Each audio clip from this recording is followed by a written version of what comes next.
México está atravesando una de las peores crisis en materia de derechos humanos, no solo en el hemisferio, pero me atrevo a decir que globalmente. En México los números han dejado de importar porque se ha normalizado una situación de vulneración total de los derechos humanos de las grandes mayorías en el país, con respuestas ineficientes, con respuestas negligentes por parte de las autoridades del Estado, que indolentemente se hacen a un lado ante el sufrimiento de millones y millones de personas. En los últimos años, Amnistía Internacional ha venido documentando lo que conocemos como graves violaciones a los derechos humanos, y a esto se refiere que sistemáticamente hemos podido documentar cómo las propias autoridades se convierten en perpetradores de estas violaciones a los derechos humanos y graves crímenes en contra de la población. En años recientes hemos lanzado documentos de investigación, pero sobre todo con recomendaciones que consideramos puedan ser un paso importante para que las autoridades tomen con seriedad esta grave situación de derechos humanos que enfrenta el país. El año pasado, por ejemplo, emitimos documentación de casos de violaciones a los derechos humanos sobre el tema de las desapariciones de personas, desapariciones forzadas de personas. Eso quiere decir que es el propio Estado el que genera una situación en donde las personas desaparecen, constituyéndose en una de las más graves violaciones a los derechos humanos que hoy día enfrenta el país, con más de 30.000 personas desaparecidas. Hemos emitido documentación de casos y recomendaciones sobre el caso de la práctica generalizada de la tortura que ocurre alrededor del país y que cada día va en aumento. El año pasado particularmente lanzamos un informe sobre tortura sexual, es decir, la tortura a la que son sometidas las mujeres que son detenidas y que durante los arrestos se producen estas prácticas que parecieran prácticas del siglo pasado y que lamentablemente todavía ocurren en México. Y a través de la documentación de estos casos, también encontramos que la detención arbitraria, es decir, estas detenciones en donde se violan los principios del debido proceso, en donde se les siembran evidencias a las personas en el momento de su arresto, en donde se violentan otros derechos en el momento en que estas personas son detenidas, es el eje conductor para que se genere un ambiente de graves violaciones a los derechos humanos, y por ende las detenciones arbitrarias constituyen eso, una situación de gravedad frente a la violación de derechos humanos. Las detenciones arbitrarias se dan en todo el mundo, lamentablemente, y generalmente las detenciones arbitrarias son conocidas en países autoritarios, dictatoriales, represivos, en donde el uso de la detención, es decir, el uso de la fuerza de seguridad en contra de la ciudadanía, en contra de la población, se utiliza precisamente para callar las voces de la disidencia, para callar las voces de los movimientos que resisten estas tendencias autoritarias. Entonces, cuando escuchamos sobre detenciones arbitrarias en países como Rusia, como China, como Corea del Norte, pues realmente generan un impacto social en entender que las personas están sujetas por su propio Estado a una serie de violaciones a derechos humanos. Lamentablemente hoy día México es un país en donde las detenciones arbitrarias son una práctica constante, son una práctica que generalmente ocurre en todos los estados del país, en todos los estados de la República, y que es una práctica que ejecutan tanto las policías locales, las policías estatales como la Policía Federal. Las detenciones arbitrarias se dan por diferentes razones, pero particularmente en México se dan en un contexto de falladas estrategias de seguridad que supuestamente están diseñadas para atacar la creciente influencia del crimen organizado y que lamentablemente lo único que han generado son contextos en donde la población se ve vulnerada en el ejercicio de derechos humanos. Las detenciones arbitrarias se dan por las policías que quieren extorsionar a los ciudadanos, a las ciudadanas, por policías que tienen una presión de cumplir con números en términos de las detenciones que tienen que ser realizadas en este contexto de las fallidas estrategias de seguridad que supuestamente están enmarcadas en lo que mal conocemos como la guerra contra el narcotráfico. Estas detenciones arbitrarias son conducentes a graves violaciones de los derechos humanos. En la mayoría de las ocasiones las personas son incomunicadas por varias horas. Durante esas horas se practica la tortura en contra de ciudadanos y ciudadanas obligándoles a que declaren o que hagan una confesión sobre delitos que no cometieron. Durante estas horas de desaparición, durante estas horas en donde las personas son sometidas a vejaciones, humillaciones, malos tratos, tortura, también se vulneran los derechos humanos de toda aquella persona que no ve en la justicia un proceso que dignifique el ejercicio de derechos humanos. Las afectaciones frente a estas graves violaciones a los derechos humanos que enfrentan las familias y las comunidades enteras es algo que poco se dice en los medios de comunicación y que poco se documenta. Las detenciones arbitrarias son una grave violación a los derechos humanos porque vulneran el ejercicio del derecho al acceso a la justicia, al debido proceso, a la defensa y a todos los derechos que tenemos consagrados nacionalmente, pero también internacionalmente, y a los cuales el Estado mexicano tiene la obligación de cumplir. Cuando una persona es detenida arbitrariamente, no solo se violentan los derechos de esa persona en lo individual, sino se violentan los derechos de la sociedad en general, porque cualquier persona puede estar sujeta hoy día a una detención arbitraria. El estar en un lugar equivocado, a la hora equivocada, es razón suficiente para que una persona pueda estar sujeta a esa detención arbitraria. Pero esto también se trata de un tema de justicia social, porque lamentablemente la gran mayoría de las detenciones arbitrarias que ocurren en México a nivel federal y a nivel estatal ocurren en contra de las poblaciones que históricamente han estado marginalizadas y vulneradas en el ejercicio de derechos humanos. Comunidades que viven en la pobreza, comunidades en donde se ha criminalizado su condición de vida en pobreza. En la mayoría de los casos que Amnistía Internacional ha documentado se trata de jóvenes que viven en estas comunidades marginalizadas por el propio Estado y en donde la vulneración de derechos ocurre día a día, vulneración de derechos a todo nivel, económico, social, cultural, y son estas personas las que están más expuestas a las detenciones arbitrarias. Es decir, que a través de estas detenciones arbitrarias también se criminaliza la pobreza. Y se criminaliza porque se sabe que estas personas no tendrán los recursos financieros para una defensa propia, no tendrán los recursos financieros para dar visibilidad a lo que le ocurre a la persona en lo individual, pero también a la comunidad en lo colectivo. Pero en México también hemos documentado casos de detenciones arbitrarias por motivos políticos, es decir, que se detiene a los activistas, a las y los defensores de derechos humanos que en el ejercicio de su derecho a defender los derechos de todas y todos también se exponen a estas detenciones arbitrarias, en donde además se les fincan cargos con evidencias que ni siquiera son existentes. Así es que en este sentido es que el día de hoy estamos presentando este documento, que es un documento basado en una serie de entrevistas no solo a víctimas de detenciones arbitrarias y a sus familias, pero también entrevistas en algunos casos anónimas a personal o de las, digamos, instituciones operadoras de justicia en el país. En este documento documentamos las historias personales de las personas que hoy día se encuentran detenidas, privadas de su libertad y cuya detención se da a través de un arresto arbitrario e ilegal. Como el caso de Enrique Guerrero, al que conoceremos de manera más detallada gracias al testimonio que Lénica hoy día nos presentará, pero también el caso de Sergio Sánchez, un hombre trabajador de Ciudad del Nezahualcóyotl, a quien también le doy la bienvenida a su familia que hoy día nos acompaña y que se encuentra preso y acusado de graves delitos que no cometió precisamente por un proceso en detención arbitraria. Pero tristemente también documentamos casos de niños pequeños que en camino de la escuela a su casa, como el caso de José Adrián en Yucatán, ha sido detenido por la policía local, ha sido maltratado, golpeado, torturado, y después, bueno, gracias, que le vaya muy bien, lamentamos mucho la detención arbitraria. Estos casos son un reflejo de lo que hoy día sucede en nuestra sociedad y, más importante, son un reflejo de lo que nos podría pasar a todas y a todos en cualquier momento si el Estado no toma las medidas adecuadas para atender esta grave crisis de derechos humanos y, sobre todo, que no tome las medidas adecuadas para el control efectivo y eficiente de las fuerzas de seguridad, cuya responsabilidad principal es la protección de la ciudadanía.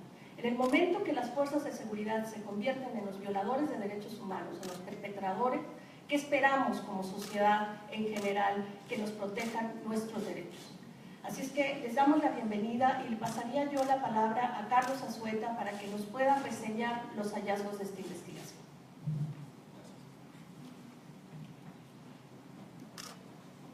Gracias. ¿Escuchan? No.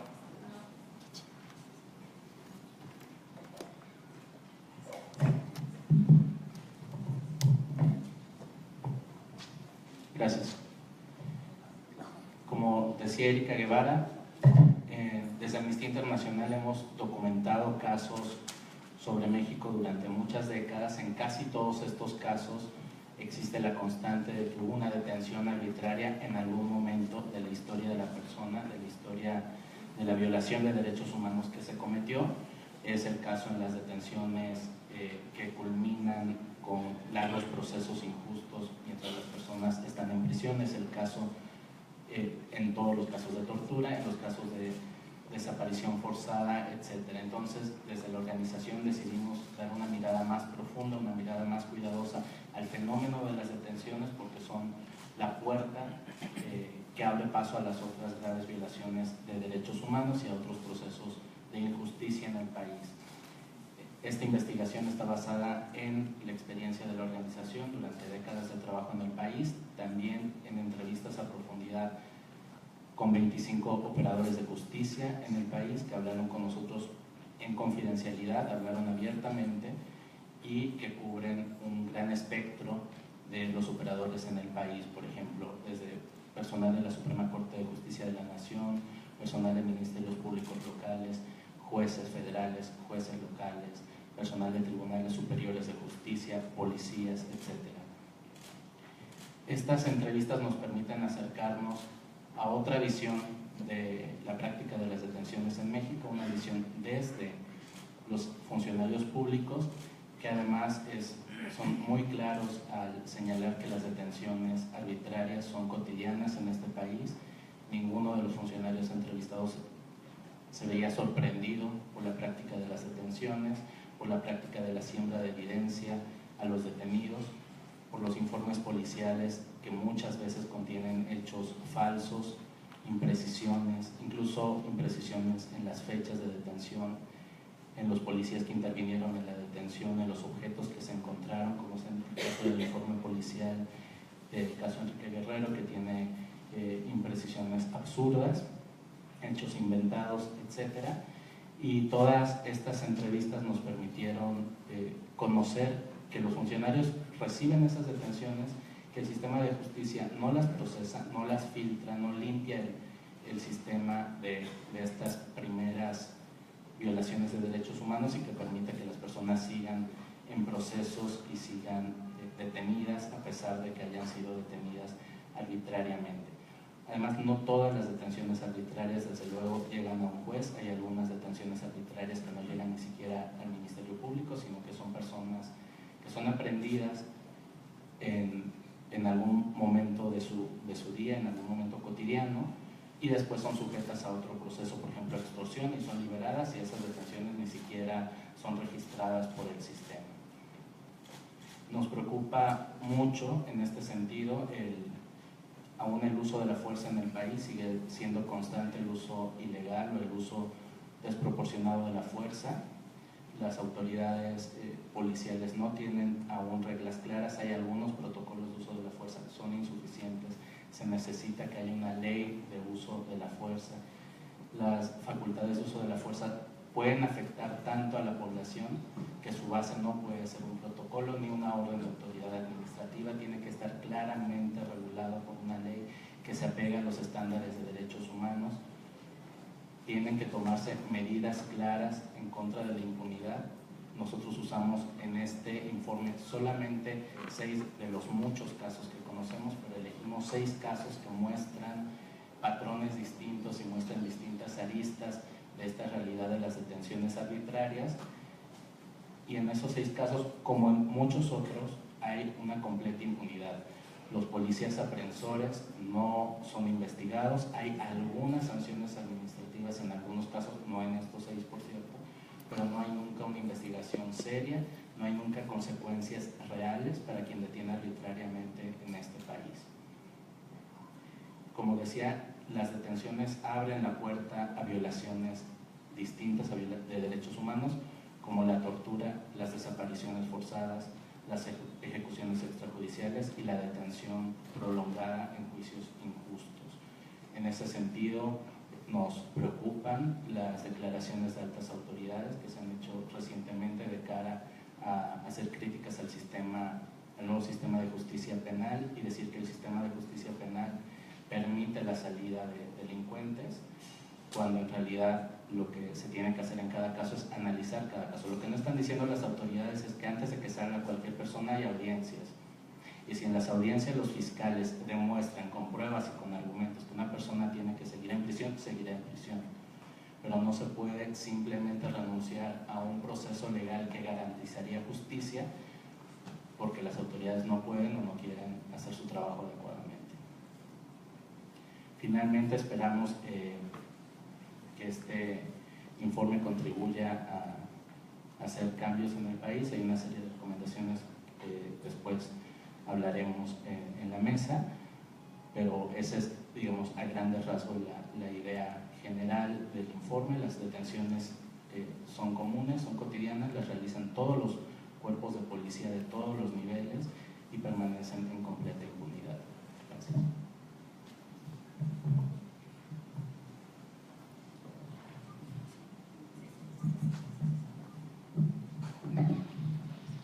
Buenas tardes, mi nombre es Lénica Morales, miembro del colectivo Liquidámbar y Comité Enrique Guerrero. Primero que nada, quiero decirles que no es fácil estar aquí. Tampoco es fácil contar este relato. Es una historia, es un testimonio de Enrique Guerrero. Primero, quiero contarles quién es Enrique Guerrero. Él es miembro del colectivo Liquidámbar y del Comité Enrique Guerrero Aviña, Taller Universitario Carlos Montemayor. Enrique es jugador profesional de ajedrez con un rating en la Federación Internacional de Jugadores de Ajedrez de la FIDE. Ha jugado partidas simultáneas, partidas ciegas. Enrique también es miembro de la Universidad Nacional Autónoma de México, de la Facultad de Filosofía y Letras, estudiante de la carrera de Filosofía. Ha sido adjunto de varios profesores de la UNAM y sobre todo él es un defensor de derechos humanos, de todo lo que ha hecho, no solamente ha sido ser solidario, sino hacer que la situación, al menos en México, cambie un poco. Por eso el colectivo Liquidámbar tiene ese nombre, ¿no? Liquidámbar es una planta, es un árbol que es considerado una plaga dentro del Distrito Federal. Lo que queríamos, en cierta forma, es defensa de derechos económicos, sociales, culturales y ambientales que hicieran esto, ¿no? Que hicieran un poquito de cambio social. ¿Qué pasa? El viernes 17 de mayo, cuando Enrique circulaba por las inmediaciones del Estadio Azteca, es interceptado por dos camionetas blancas. Se detienen enfrente de él, le impiden el paso y él, al ver que eran sujetos armados vestidos de civil, sin identificarse, sin nada, pues piensa que lo van a agredir y entonces no se detiene, sigue circulando todo por Calzada de Tlalpan hasta llegar a Ermita y Churubusco. Ahí el coche detiene su marcha por los impactos de bala que le venían perpetuando, con lo que él decide salir, correr. Pero estos impactos de bala eran reportados por las cámaras de vigilancia y entonces llegan policías de la Secretaría de Seguridad Pública. Estos policías, Enrique se acerca, les pide auxilio, él sube a una de las patrullas pidiendo esto y refiriendo lo que estaba pasando con las camionetas blancas, y entonces le puede hacer un mensaje a su mamá pidiéndole ayuda, diciéndole que estaba en Ermita y Churubusco y diciendo que sujetos armados lo estaban balaceando. Después, su mamá lo empezó a buscar en Locatel, en delegaciones, estuvo esperando por horas. Pasaron 30 horas que después cuenta Enrique que sufrió tortura, que le estuvieron preguntando por luchadores sociales, le decían, da nombres, danos una dirección de los que están en la asamblea, de gente que está en la universidad. Esto él lo relata no solo una vez, sino lo ha dicho muchas veces, pero lo grave del asunto no es solo eso, no es la desaparición forzada, la tortura que fue sometido. No, lo grave es la versión oficial de los policías federales que dicen que Enrique habría chocado con una banqueta y que en ese mismo momento les pidió que le pagaran el golpe y entonces ellos accedieron, por lo cual se quedaron de ver al día siguiente en las inmediaciones de Ceiba. Es ahí cuando deciden detenerlo. Eso es parte de lo grave, pero también que esto puede pasar a cualquier persona y que de un día para otro pueden despertar y estar detenidos y acusados de delitos que no cometieron. La detención no solamente está ahí, sino también lo que implica la cárcel, ¿no? La cárcel es una perpetuación de la tortura, más si se es defensor de derechos humanos. Hubo una huelga donde muchos pidieron, una huelga de hambre dentro del centro penitenciario, donde muchos pidieron lo que era sobre derecho, no pidieron ningún privilegio extra. ¿Esto qué quiere decir? Poder sacar su correspondencia con los timbres postales, pero todo aquel que no tiene para un timbre postal no puede sacarla.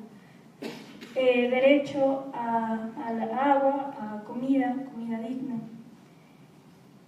Pero después de todo lo que pasó ahí, fue que lo amenazaron, ¿no? O sea, lo amenazaron de haber hecho o haber levantado la voz. Es una preocupación porque el riesgo no terminó ese día, ¿no? Esto ha sido una larga noche en donde todo continúa, ¿no? O sea, el riesgo que él está viviendo continúa. También es necesario que Enrique ha denunciado esto en una obra de teatro que escribió, que se hizo radioteatro, en donde cuenta sobre el sistema judicial que existe y también un libro que escribió que se llama Estado de Excepción. El estado de excepción es este estado de sitio que relató Giorgio Agamben, en donde cualquiera puede ser registrado, puede ser detenido. Enrique dice, que estamos en un estado de excepción, que no debemos de olvidar la masacre de Tlaclaya, Tanuato, que nos siguen faltando 43, que condena los asesinatos a defensores de derechos humanos, no solo a ellos, sino también a la desaparición forzada y criminalización de la protesta social.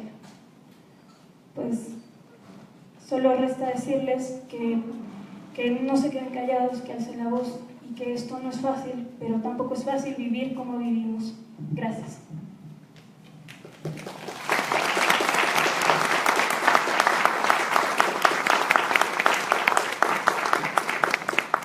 Gracias, Erika, y gracias a Erika y a Carlos por esta estupenda investigación. Quiero dar unas palabras de cierre inspirada por una pregunta que me hiciera un periodista hace pocos días, porque me dijo, ¿y ustedes exactamente cuál es el aporte de esta investigación? Todo el mundo ha dicho que hay detenciones arbitrarias en México. Naciones Unidas, la Comisión Interamericana de Derechos Humanos, exactamente qué es lo que ustedes aportan. Y yo diría que Amnistía Internacional con esta investigación aporta 3 elementos fundamentales. Evidentemente la voz de las víctimas y la voz de los operadores del sistema de justicia penal en una investigación muy rigurosa.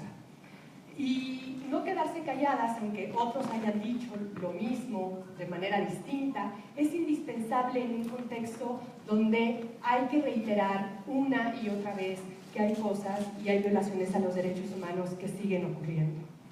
Esta es una investigación que logra hilar las historias de las víctimas con las voces de las funcionarias y los funcionarios públicos. Encontramos relatos de policías ministeriales que nos describen la falta de preparación, la indignidad de los salarios y la precariedad en las condiciones laborales. Las historias nos enfrentan al contrasentido de un Estado que ha hecho del sistema penal su herramienta favorita para resolver una multiplicidad de problemas sociales. Así es que Amnistía Internacional recomienda en este informe que los operadores de justicia reciban salarios dignos, prestaciones sociales que correspondan al trabajo desempeñado y cuenten con los materiales de trabajo necesarios para el desempeño de sus funciones. Pero la impronta de la crisis de la operativa de la policía deja su marca en distintas formas de violaciones a los derechos humanos que ocurren durante las detenciones. La falta de información durante la detención, el desconocimiento del paradero de personas privadas de libertad, la falta de diligencia en la puesta a disposición de las personas detenidas. Amnistía Internacional hace un llamado para que la policía tenga los conocimientos necesarios para garantizar el derecho a toda persona a ser informada desde el momento mismo de la detención, las razones de su privación de libertad. Asimismo, urgimos que en el momento del arresto, los registros de las detenciones sean realizadas de manera ordenada, con datos suficientes sobre la identidad de la persona privada de libertad, la situación de salud e integridad física, las circunstancias, los motivos y los participantes del arresto. En suma, realizar registros confiables que cumplan con estándares internacionales. Registros confiables que Amnistía Internacional no encontró durante esta investigación y que podrían ser la salvaguarda contra la tortura y la desaparición forzada. Las cifras de personas en prisión, de acuerdo a la Comisión Nacional de Derechos Humanos, las cifras de personas en prisión nos lleva a otra recomendación en este informe. Datos de la Comisión Nacional de Derechos Humanos nos dan cuenta que hay más de 250,000 personas en prisión en México, 250,000 de personas. Es gracias a la prisión preventiva que al día de hoy, y de acuerdo a estas cifras, hay más de 95,000 personas esperando ser sentenciadas o ser liberadas, se encuentran procesadas. La prisión preventiva puede ocurrir y es una constante de acuerdo a este informe y a la Comisión Interamericana de Derechos Humanos. Y la prisión preventiva tendría que ser aplicada de manera excepcional. En este informe, Amnistía Internacional recomienda al Congreso de la Unión que haya una reforma constitucional para que la figura de la prisión preventiva oficiosa deje de tener efectos y sean los jueces, a partir de su capacidad técnica, de su pericia y su experiencia, quienes la adopten, determinando de manera individualizada en el estudio de cada uno de los casos. El segundo aporte de esta investigación, desde nuestra perspectiva, es que este informe está íntimamente relacionado con el lanzamiento de nuestra campaña México sin Miedo, esta campaña, la de la pulsera amarilla. La idea de una detención nos pueda ocurrir a todos porque estamos en el lugar equivocado, porque nos parecemos a quien no debemos parecernos o porque tenemos un estereotipo determinado. De alguna manera mina la confianza de la ciudadanía hacia las autoridades. El informe nos da una fotografía trágica y al mismo tiempo miserable del poder selectivo de la policía. En democracia, la confianza social hacia la policía es el eje articulador de su legitimidad. El informe nos lleva por historias de grave afectación en la vida de las personas cuando las detenciones y los actos subsiguientes rayan en la ilegalidad. Solo hay que mirar las historias de Verónica Razo, de Sergio Sánchez y de Enrique Guerrero, que en todos estos casos los informes policiales contienen imprecisiones y falsedades cuyos efectos han alcanzado el proceso judicial. Al día de hoy, estas personas permanecen en prisión. Es indispensable, desde Amnistía Internacional consideramos que es indispensable que las autoridades reconozcan la gravedad y la dimensión de este problema. El tercer aporte que hace Amnistía Internacional con esta investigación es de carácter integral. Como ya lo dijo la directora de la Oficina para las Américas, la directora regional Erika Guevara, Amnistía Internacional ha venido presentando una serie de informes cuyo eje articulador es el funcionamiento del sistema de justicia penal. Un informe sobre tortura sexual en el 2016, en el 2014 un informe sobre tortura y otro informe sobre desapariciones. Hoy, en 2017, presentemos este informe que muestra una evidencia empírica sobre la necesidad de un sistema de justicia penal que tenga pesos y contrapesos, que nutra de garantías al debido proceso y que la investigación de los delitos sea apropiada y técnicamente comprobable.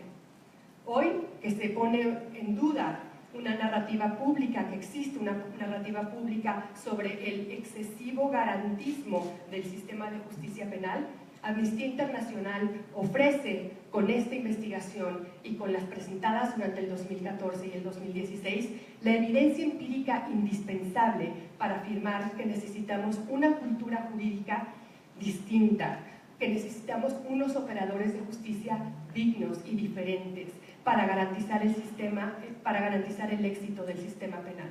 Muchas gracias.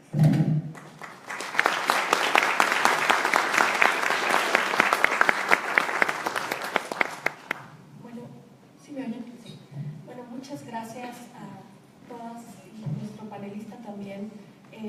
Por supuesto que por las consideraciones del tiempo, pues esto es un resumen de lo que el informe está presentando. Cabe mencionar un punto muy importante, que es el hecho de que las detenciones arbitrarias, como se ha mencionado, son conducentes y son el canal para que otras graves violaciones a los derechos humanos se cometan en este país. Enrique Guerrero lleva 4 años en prisión a la espera de un juicio y una sentencia. Son 4 años de espera en donde su vida y la de su familia, su comunidad, sus organizaciones han estado paralizadas a la espera de que la justicia pueda determinar efectivamente la arbitrariedad a la que ha sido sujeto. Pero que en la mayoría de los casos, como Sergio Sánchez, no solo la justicia reconoce que hubo una detención arbitraria, pero que sin embargo termina sentenciando a una persona a ser privada de su libertad por muchos años. Y las revisiones, las apelaciones ante los sistemas de justicia al más alto nivel, lamentablemente también son largos y duraderos.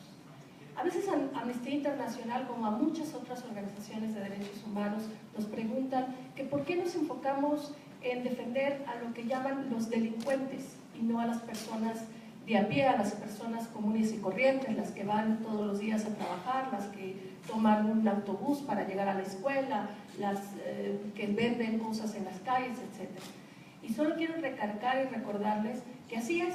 Enrique Guerrero es un estudiante que iba a la universidad, Sergio Sánchez era un hombre trabajador que salía todas las mañanas a vender sus productos, y así todas las historias que conocemos y que hemos documentado a lo largo de los años.